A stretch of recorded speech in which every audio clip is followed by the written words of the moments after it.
Good morning दोस्तों, maths वाले Manoj sir YouTube channel में आप सभी का स्वागत है। रीजनिंग का हम जो है चैप्टर जो है क्लॉक यानी घड़ी का टाइप नंबर 9 लाए हैं। इसके पहले 8 वीडियो बना चुके हैं। यदि नहीं देखे हैं तो मेरा यूट्यूब चैनल पर जाइए, आपको 8 टाइप का वीडियो मिलेगा। सब का सब जो है टाइप बाय टाइप क्वेश्चन बताए गए। सारा इसमें जो है आपका कंफ्यूज दूर हो जाएगा और कॉन्सेप्ट क्लियर हो जाएगा। यदि कॉन्सेप्ट क्लियर नहीं रहता है, जिसके कारण जो क्वेश्चन आप लोग बनाते हैं तो क्या होता है कि गलती कर बैठते हैं या तो ज्यादा समय लगता है और रट्टा मार लेते हैं। रट्टा मारा हुआ हमेशा 3 से 4 दिन रहेगा, उसके बाद धीरे धीरे वो जो है आपको भूल जाइएगा। इसीलिए सबसे पहले पढ़ने से पहले सबसे पहले याद रखिए कि हमेशा समझने की कोशिश कीजिए, रट्टा नहीं मारिए। रट्टा मारने से होता क्या है, 3 से 4 ही दिन रहता है। यदि आप समझ जाते हैं, कॉन्सेप्ट क्लियर हो जाता है तो उसको कभी नहीं भूलिएगा। आज हम इस पर देखिए लाए टाइप नंबर 9 का क्वेश्चन जो है, जो कि बहुत ही इंपॉर्टेंट है। ऐसा क्वेश्चन प्रतियोगिता परीक्षा में आएगा तो आप तुरंत ही बना लीजिएगा, कम ही समय में बना लीजिएगा। कॉम्पिटिटिव एग्जाम तैयारी करने का मतलब है समय का बचत करना और सही बनाना। ये नहीं कि प्रतियोगिता परीक्षा की तैयारी कर रहे हैं, बनाना 100 क्वेश्चन है, क्वेश्चन पूछा गया है, उसमें हम 20-30 को जान रहे हैं, बाकी सबको रंग के आ गया और आप आशा कर रहे हैं कि मेरा रिजल्ट हो जाएगा। ऐसा होने वाला नहीं है दोस्तों। सबसे पहले निगेटिव कंट्रोल करना जरूरी होता है। निगेटिव कंट्रोल होगा तभी जाके आपका एग्जाम फाइनल होगा। निगेटिव कंट्रोल करने का है माध्यम कि आप प्रत्येक दिन कम से कम 1 से 2 सेट मारिए और आसपास में क्यूज चले तो क्यूज ज्वाइन कर लीजिए। दोनों को सेट प्रैक्टिस प्रत्येक दिन कीजिए। प्रत्येक दिन मन लगाकर 10 से 12 घंटा पढ़िए, तभी आज के समय में आपका कॉम्पिटिटिव एग्जाम निकलेगा। अब हम चलते हैं दोस्तों समय न गवाते हुए क्वेश्चन की ओर। क्वेश्चन जो कि बहुत ही इजी है और घड़ी से संबंधित है, तो सबसे पहले हम घड़ी बना लेते हैं। घड़ी से संबंधित है तो इसको हम घड़ी इस तरह से बना लेते हैं। उसके बाद घड़ी से जो संबंधित क्वेश्चन है उस पर हम चर्चा करते हैं। इस तरह से रहेगा आपका घड़ी वाला में देखते होंगे कि 12 घंटा यानी 12 घंटा का कांटा जो है अलग अलग इस तरह से होगा। 1 2 3 4 5 6 7 8 9 10 11 12 इस तरह से रहेगा कांटा। आप देखिए जैसे जैसे इस तरह से इसमें जो है क्वेश्चन पूछा जाता है, उसी घड़िए से संबंधित आपको क्वेश्चन देखने के मिलेगा। अब देखिए इसमें क्या कर रहा है, यदि घड़ी के डायल पर स्थित अंकों के स्थान पर अंग्रेजी वर्णमाला के अक्षरों को इस प्रकार व्यवस्थित किया जाए कि अंक 5 के स्थान पर भी आ जाए।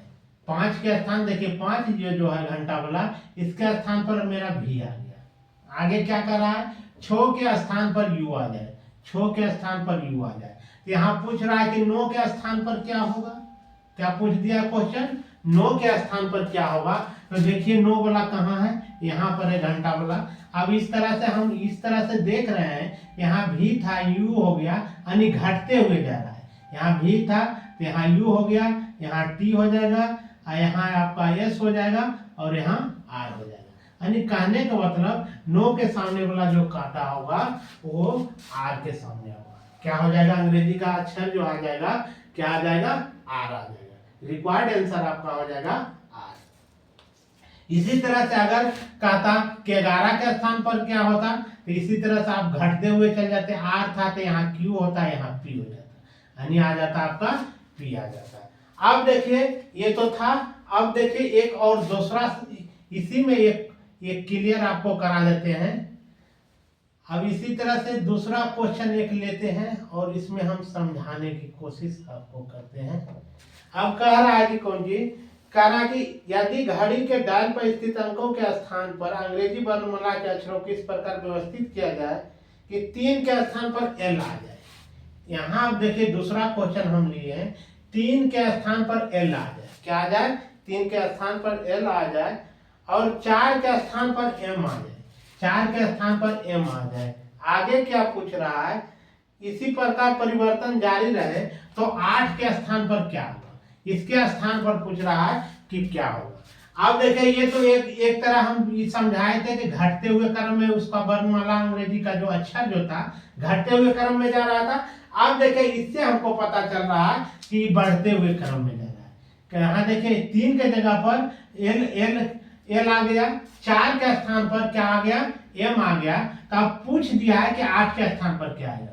तो यहाँ हुआ एल एम, यहाँ हो जाएगा एन, यहाँ ओ, यहाँ पी, यहाँ आ जाएगा क्यू। 8 के स्थान पर आपका क्यू आंसर आ जाता। इसका रिक्वायर्ड आंसर जो होता क्यू होता है। जय हिंद दोस्तों। इसी तरह से आपको क्वेश्चन 2 टाइप से मिलेगा, एक घटते हुए में जाएगा, एक बढ़ते हुए में जाएगा। दोनों को देख लीजिएगा, जो रहेगा उसको कॉन्सेप्ट आपका यहाँ क्लियर हो गया है। घटते हुए जा रहा था तो इस तरह से हम पीछे बैक हो रहे थे। अब बढ़ते हुए देखिए इसमें क्या है, बढ़ते हुए जा रहा है। अब इसी में रहेगा क्या, किस तरह से भी क्वेश्चन पूछ दिया जाएगा।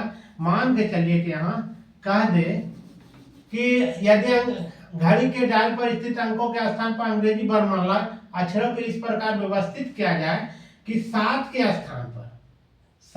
स्थान पर जो है एन लिखा जाए, 7 के स्थान पर एन लिखा जाए और 6 के स्थान पर एम लिखा जाए। क्या लिखा जाए, एम लिखा जाए। एम लिखा जाए तो पूछ दे कि आपको 3 के स्थान पर क्या लिखा जाएगा। किसके स्थान पर, 3 के स्थान पर। अब देखिए यहाँ एन था, एम था, तो ये क्या हो रहा है, पीछे घट रहा है। अब यहाँ क्या हो जाएगा, एल एल हो जाएगा, उसके बाद के, यहाँ हो जाएगा जे। अब देखिए इस तरह जे के एल एम एन। अब देखिए आपका 3 के स्थान पर क्या आ जाता, जे आ जाता। इस तरह से एक क्वेश्चन हो सकता है। एक क्वेश्चन इस तरह से भी हो सकता है कि पूछ दे कि इसी तरह से रहेगा दिया हुआ, यदि किसी घड़ी के डायल पर स्थित अंकों के स्थान पर अंग्रेजी वर्णमाला के अक्षरों को इस प्रकार व्यवस्थित किया जाए कि 8 के स्थान पर बी हो जाए, 8 के स्थान पर बी हो जाए, और पूछ दे कि 7 के स्थान पर सी हो जाए, 7 के स्थान पर सी हो जाए, तो 2 के स्थान पर क्या आएगा, 2 के स्थान पर क्या आएगा। तो अब देखिए इस तरह से आप क्या जा रहा है, B C D E F G H, यानी रिक्वायर्ड आंसर जो आपका निकल के आता एच। अब इसी तरह से जो भी इस टाइप का रहेगा क्वेश्चन, आपको बनाने में दिक्कत नहीं होना चाहिए। जय हिंद दोस्तों। वीडियो पसंद आए तो लाइक शेयर कमेंट्स निश्चित रूप से कीजिएगा। जय हिंद।